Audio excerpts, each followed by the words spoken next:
5.18 아카데미에서 베트남 민주화운동과 역사라는 제목의 강의를 요청받은 나와우리 대표 조진석입니다. 나와우리는 베트남 전쟁 당시에 한국군에 의해서 가족을 잃은 베트남 분들 그리고 그 마을과 지난 20년 동안 협력하고 또 지원하는 일을 해왔습니다. 그 사이에 베트남의 발전상 또 베트남 사회의 변화상을 꾸준히 볼 수 있었습니다. 그래서 베트남의 민주화운동과 역사에 대해서 제가 강의자로 나서게 되었습니다. 이번 강의는 먼저 베트남의 역사와 한국의 역사, 그 유사한 점에 대해서 조금 먼저 말씀드리고 싶습니다. 한국이 일본으로부터 식민지 경험이 있다면 베트남도 프랑스로부터의 식민지 경험이 있습니다. 1858년부터 이미 베트남을 프랑스가 침략하게 됩니다. 그리고 1887년이 되어서는 베트남과 라오스, 현재의 라오스와 현재의 캄보디아 지역까지 모두 인도차이나 연방이라는 이름으로 프랑스의 식민지가 됩니다. 이런 식민지 경험이 한국 사회에 알려지는 계기가 있죠. 1900년대 초, 그 당시 한국의 베스트셀러였다고 합니다. 그 책 이름은 월남 망국사라는 제목입니다. 여기에서 이제 월남이라는 이름은 지금의 베트남을 얘기를 하는 거죠.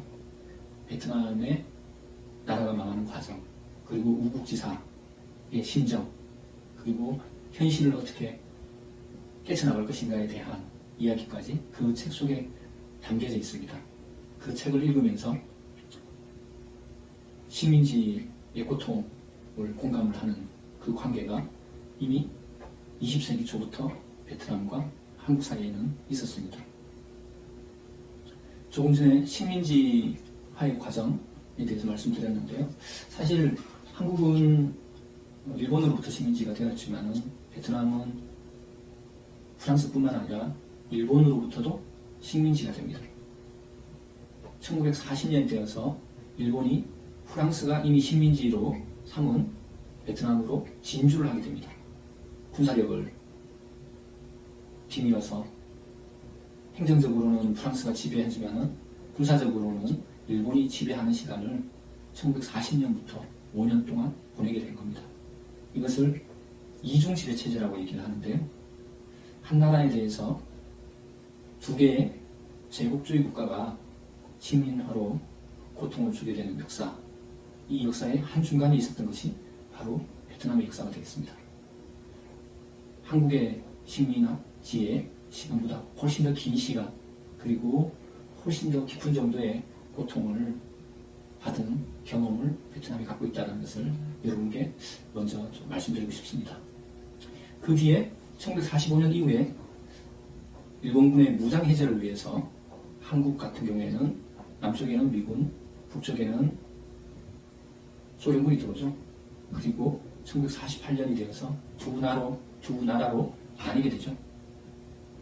그게 남북분단에 굉장히 중요한 하나의 기점이 되고, 현재까지도 우리가 분단으로 인해서 고통을 받고 가족이 만나지 못하고 있는 세월을 보내고 있습니다. 베트남 역시 일본군의 무장 해제를 위해서 남쪽에는 영국군, 북쪽에는 중국 국민당군이 주둔하게 됩니다. 특이하게도, 특별하게도 영국에 이어서 이제까지 식민지 경영을 했던 그 프랑스가 남쪽에 다시금 진주를 하게 됩니다. 일본군의 무장 해제를 위해서 북쪽과 남쪽으로 나누게 되었던 그 과정에서 다시금 예전 제국주의 국가가 새롭게 진주를 하게 되는 거죠. 한국은 1945년 해방, 그리고 1948년에 정부 수립 이후부터 독립된 국가로서 국제사회에서의 역할, 그리고 국내에서의 발전, 이런 것을 도모했다면 베트남은 1945년 이후에도 다시금 식민지로부터 벗어나기 위한 투쟁을 할 수밖에 없었던 겁니다. 프랑스와의 식민지 투쟁은 1954년 디엠비엠프 전투를 통해서 프랑스군이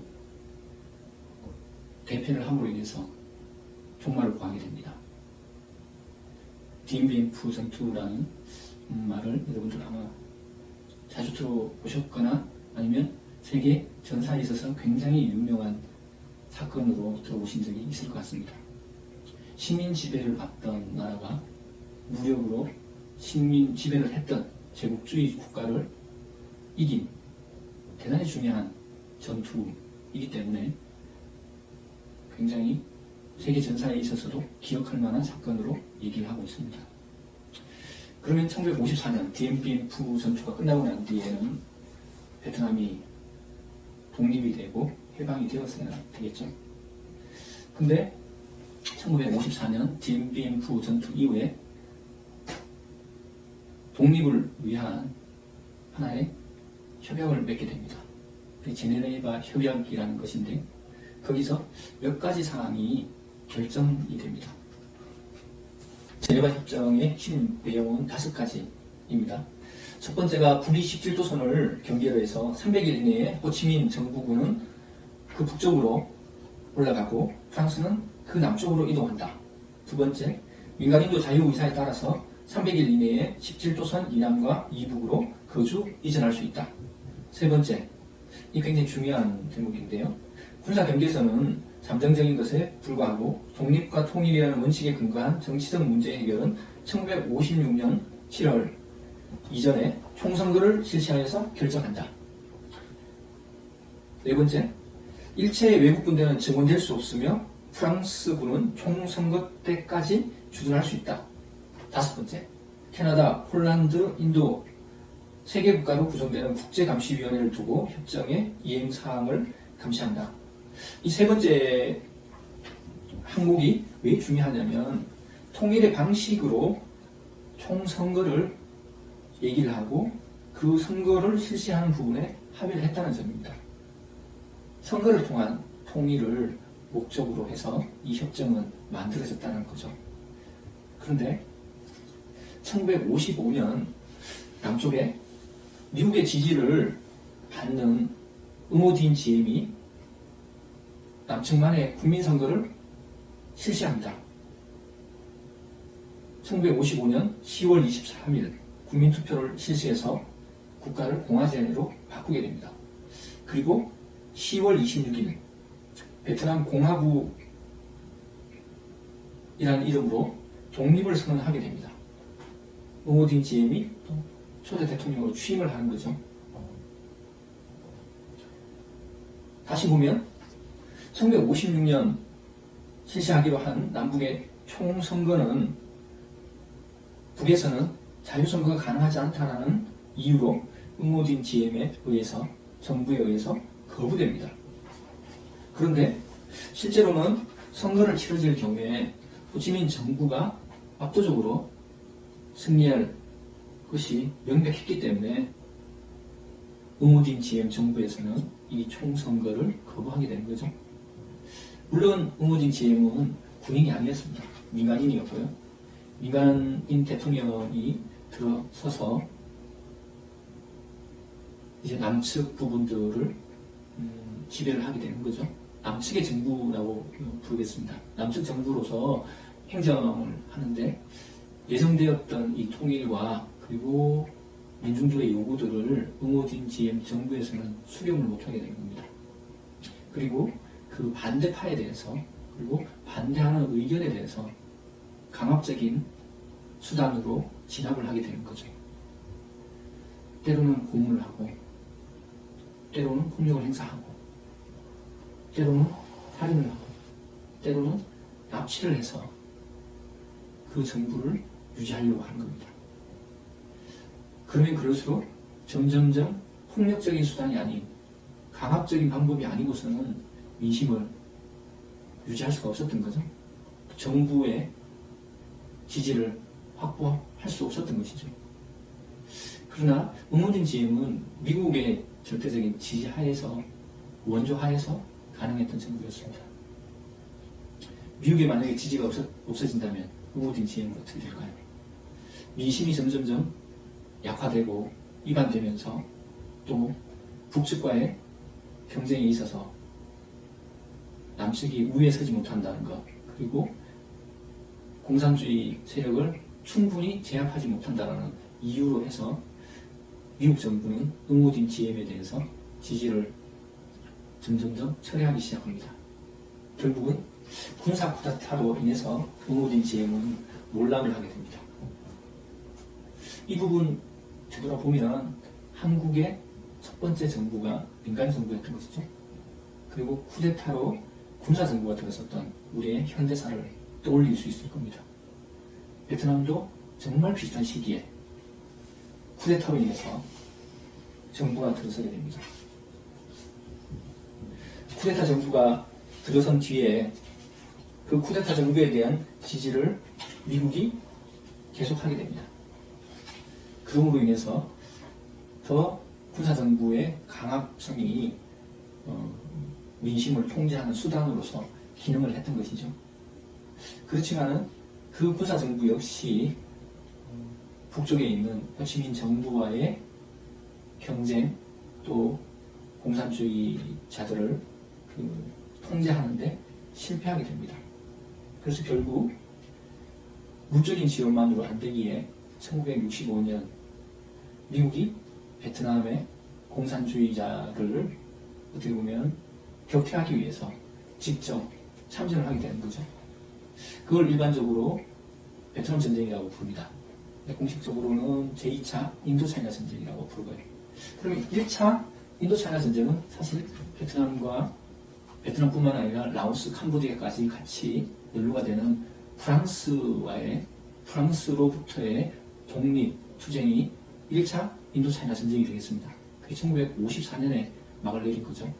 이제 다시금 1965년 미국의 군사적 개입으로 인해서 제2차 인도차이나 전쟁이 시작되게 됩니다. 그 전쟁에 한국군이 참전을 했던 거죠. 한국군 총 인원 32만 명이 베트남에 10년 가까운 시간 동안 주둔을 하게 되는 거죠. 미국의 동맹군으로서. 그 과정에서 미국이 베트남 정부를 더 튼튼하게, 더 지지를 하면서 더 강하게 만들기보다는 오히려 군사적인 지배로 인한, 그리고 이제 강압적인 통치로 인한 수많은 문제점들을 낳게 됩니다. 그것은 베트남 전역이 군 작전 지역이 되는 거고, 군 작전 지역 내에 수많은 민간인들이 죽게 되는 거고, 그 중에는 폭격으로 인해서 죽은 사람들, 그리고 직접 대면하는 과정에서 군사작전 하에서 살상이 되는 경우, 그리고 서로 간에 이제 상호적인 총격을 통해서 죽게 되는 경우, 수많은 죽음들이 펼쳐지는 시간이 미국의 군사적인 개입, 그리고 그 동맹군들의 진주로 인해서 펼쳐지게 됩니다. 그것이 결국 1973년 베트남 전쟁에 대한 미국의 철수, 또 한국군의 철수로 인해서 막을 내리게 됩니다. 그 8년 동안의 시간 동안 미국의 어떻게 보면 이념, 미국의 가치가 확산되기보다는 미국이라는 나라로 인해서 받은 고통, 그리고 이제 슬픔, 이런 것들이 더 많이 베트남이라는 나라에 사는 사람들에게 새겨졌다고 볼 수 있겠죠. 그 뒤 미군이 철수하고 난 뒤에 베트남 전쟁에 베트남화가 펼쳐지고, 결국 1975년 남측 정부가 무너짐으로 인해서 베트남은 통일을 이루게 됩니다.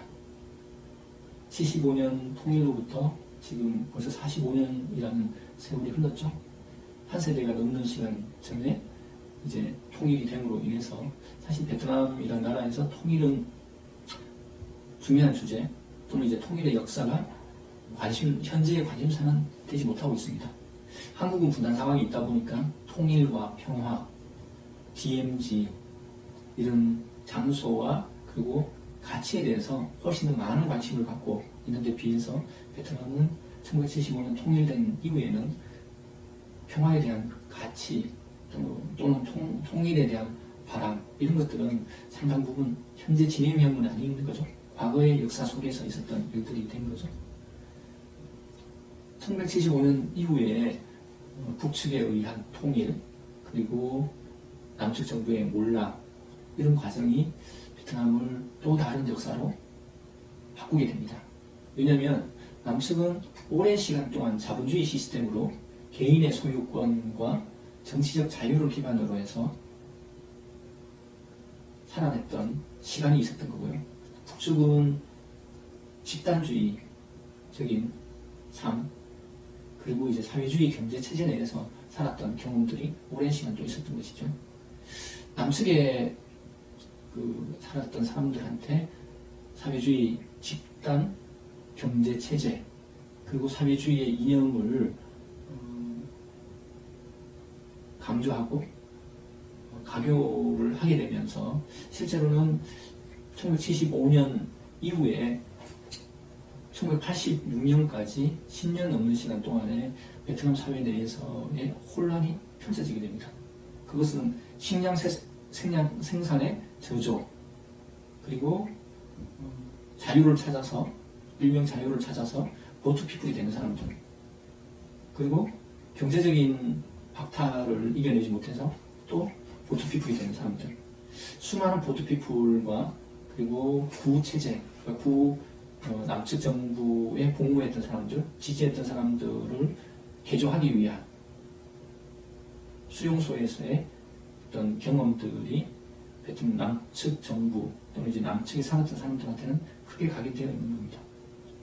그러므로 인해서 1986년 도이모이가 도입되기 전까지 베트남 사회의 어떤 정치적인 결정에 따른 그 사회적인 혼란이 상당 부분 지속되게 되는 거죠.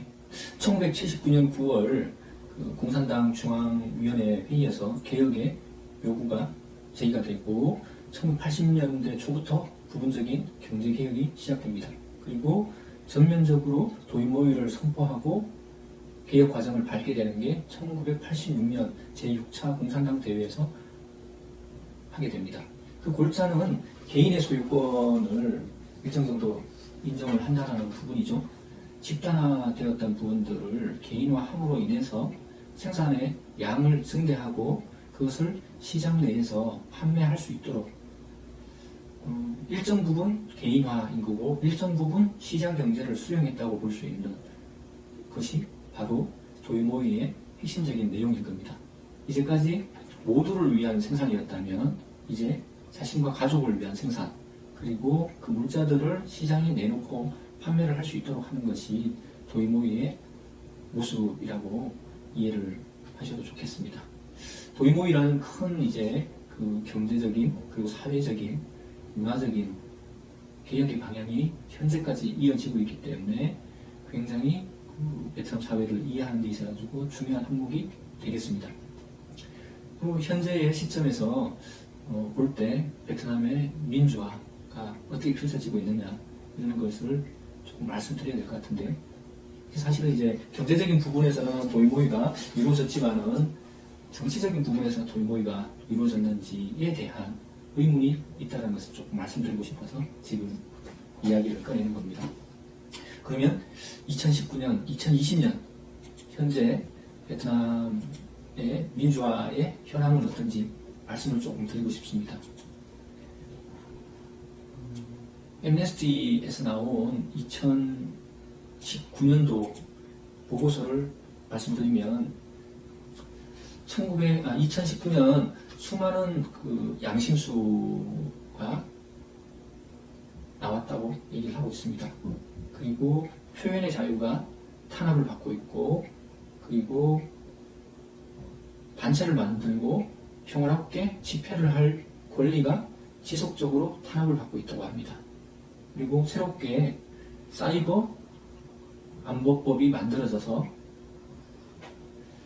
온라인의 인권을 제약을 하고 있다는 것을 엠네스티 보고서에서는 얘기를 하고 있습니다. 그리고 정부가 인권 활동가들, 그리고 인권을 지키고자 하는 법률가들을 비롯해서 이 사람들을 협박을 하고, 그리고 폭력적인 방법으로 지금 온라인과 오프라인을 양쪽에서 지금 압력을 가하고 있다고 합니다. 그리고 정부는 인권을 지키고자 하는 사람들, 활동가들이 그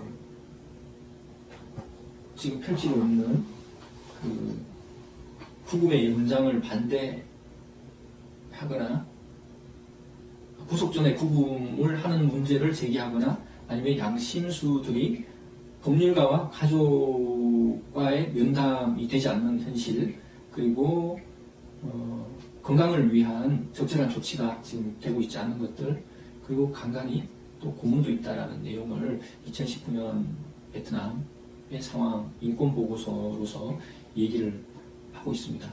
현재 베트남의 인권 상황이 좋지 않다고 볼 수 있겠는데요. 그러면 베트남의 민주주의에 대한 어떤 내용들은 한번 더 자세히 살펴보자면, 스톡홀름에 본부를 두고 있는 국제민주주의 선거 지원 기구가 최근 세계 민주주의 상황이라는 것을 보고서로 냈습니다. 민주주의 상황을 어떻게 파악하냐면요, 대의 정부, 그리고 기본권에 대한 부분들, 그리고 공정한 집행이 되고 있는가, 그리고 정부에 대한 몇 가지 확인, 그리고 참여적 개입이라는 대항목으로 나누고 있습니다. 그 중에 소항목은 정부를 선출하고 있는가, 그리고 깨끗하게 선거가 이루어지고 있는가, 그리고 폭넓은 참여권을 보장하고 있는가, 그리고 정당 설립과 운영에 대한 자유가 있는가, 그리고 사법권에 대한 접근이 자유로운가, 그리고 시민적 권리가 보장되고 있는가, 그리고 젠더 평등은 어떠한가, 그리고 기본적인 복지가 보장되고 있는가,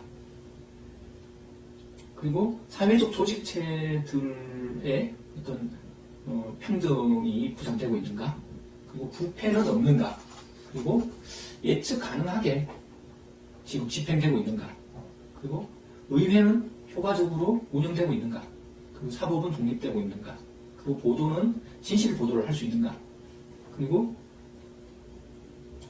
선거에 있어서 시민들의 교사체가 참여를 할 수 있는가, 그리고 선거 참여는 자유로운가, 그리고 직접 민주제인가, 그리고 지역 단위의 민주주의가 펼쳐지고 있는가, 이렇게 많은 항목으로 사실은 1975년부터 이 국제 민주주의 선거 지원 기구가 매년 보고서를 내고 있습니다. 보고서상에 점수화를 하고 있는데요.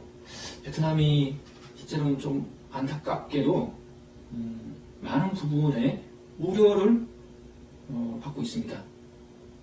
어느 정도냐면요, 이게 1점을 기준으로 했을 때 정부가 잘 이제 민의를 대표하는가라는 부분에서 0.23점을 받았습니다. 그리고 기본적인 권리가 잘 보장되고 있는가에 대한 부분에서 0.46점, 그리고 정부에 대해서 몇 가지 효과적인 의회라든지 사법이 독립되고 있는가, 그리고 보도에 있어가지고 진실성이 보장되고 있는가의 부분에서 0.34점, 그리고 공정하게 집행되고 있는가에 대해서 0.5점, 그리고 참여적 개입이 잘 보장되고 있는가에 대한 부분에 있어서 수치로 나와 있지 않지만 그거는 낮다고 나와 있습니다. 그래서 평균적으로 볼 때 베트남이 민주주의 정도에 있어가지고 나쁜 편이다라는, 좋지 않다라는 것을 이 지수를 통해서 또 알 수 있겠죠. 또 다른 베트남의 현재 민주주의에 대해서 지표를 알 수 있는 것은 국경 없는 기자회에서 만든 세계 언론 자유의 정도라는 평가 지표가 있습니다.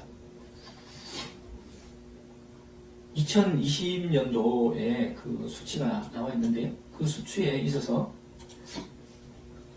베트남을 입력을 해보면 175위를 하고 있습니다.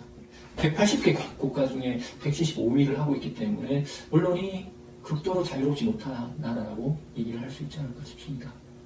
인권과 민주주의, 언론의 자유, 이런 부분이 현재 베트남에 잘 보장되고 있지 않다. 이게 베트남의 현황이다라는 점을 좀 잘 살펴봐야 될 것 같네요. 그래서 저는 남베트남의 정부가 있었던 시기 1955년부터 1975년 시기가 하나의 1차 민주화 운동의 시기라고 생각을 합니다. 그리고 나서 1975년부터 현재의 2020년 시점은 제2차 베트남의 민주화 운동의 시기라고 생각을 하고 있습니다. 이런 언론과 인권 그리고 이제 민주주의의 불안정성을 조금 더 나은 민주주의와 언론과 인권의 상황이 되도록 만들기 위해서 실제로 베트남 내에 환경운동가, 인권운동가, 법률가들이 지금 고투를 하고 있습니다. 그 중에서는 제가 오늘 소개를 좀 드리고 싶은 분은 쿠 후이 하부라는 분인데요. 이분은 베트남의 동쪽은 바다 쪽으로 되어 있고 서부는 산악지대로 되어 있습니다. 그 산악지대에 복구 사이트가 노천 광산으로 지금 개발이 되고 있는데요. 그 산악지대는 환경적인 요인들, 그러니까 그리고 그 지역에만 살고 있는 소수민족의 보호라는 측면, 그리고 그런 서부의 산악지대를 개발할 때는 안보를 고려해야 된다는 이런 법률적인 내용들, 이건 베트남 내의 법률적인 내용으로 되어 있는 부분입니다. 이것을 지키라고 이 법률가는 그 지키지 않는 베트남의 정부 국무총리를 고소를 했습니다. 국무총리가 그 환경을 파괴하고 소수민족을 보호하지 않고 그리고 이제 베트남의 법률을 지키지 않는다고 해서 고소를 당한 아주 중요한 사건이 일어났고, 이 변호사 조금 전에 말씀드리는 쿠 후이 하부라는 변호사가 소송을 내서 그 소송으로 인해서 사실은 그 문제가 대단히 크게 베트남 사회에 2000년대 중반에 큰 문제가 되었습니다. 그리고 결국은 부는 이 부라는 변호사가 결국은 2011년에 7년형을 선고받게 됩니다.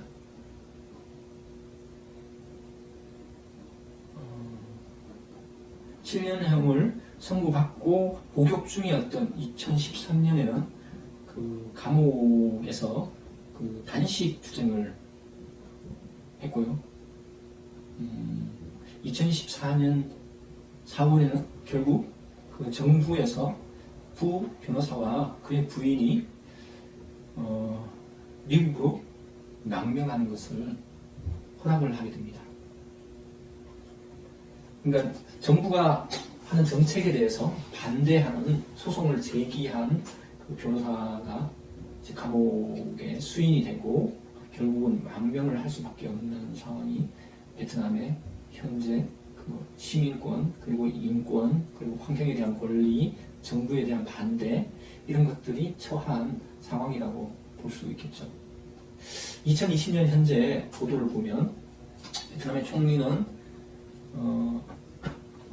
서부의 복구 사이트의 개발로 인해서 서부 지역의 GDP가 높아졌다고 지금 국민들한테 얘기를 하고 있습니다. 그리고 나서 덧붙이는 말이 물론 환경과 소수민족의 권리도 보장되어야 된다는 것은 물론이다라는 말을 하고 있는데 이제 부 변호사는 현재 베트남에 있지 않은 거죠. 이런 부라는 변호사 같은 분들이 베트남 내에서 일당 체제, 사회주의 공산당의 일당 체제 그리고 이제 다음 국가 체제에 대해서 정화를 위해서 민주화되는 정부가 될 수 있도록 많은 노력을 하고 있다고 얘기를 할 수 있겠지만은 현재는 굉장히 큰 장벽에 부딪혀져 있다. 그리고 그게 짧은 시간 내에 해결이 되기는 좀 쉽지 않은 구조적인 문제가 지금 베트남 내에 있다고 얘기를 할 수 있겠습니다. 이로 인한 결과는 아까 전에 인권과 어떻게 보면 언론의 자유라는 부분, 민주주의에 대한 부분도 있지만 베트남 내에 지금 많은 불평 문제가 있습니다. 그리고 정부 정책에 대해서 반대를 하고 민의를 반영한 반대를 해도 그게 잘 수렴되지 않는 부분들도 있기 때문에 아시아 민주주의에 있어서 한국의 역할, 그리고 이제 민주화된 이후에 민주주의를 일국가가 아니라 어떻게 보면 아시아의 다른 나라들, 그리고 이제 세계의 다른 나라들과 어떻게 하면 그 가치를 이제 공유할 수 있는가에 대해서 우리가 좀 더 고민하고 실천을 할 수 있는 방법을 찾아야 되지 않을까, 그렇게 생각을 합니다. 긴 시간 강의 들어주셔서 고맙습니다. 이상입니다.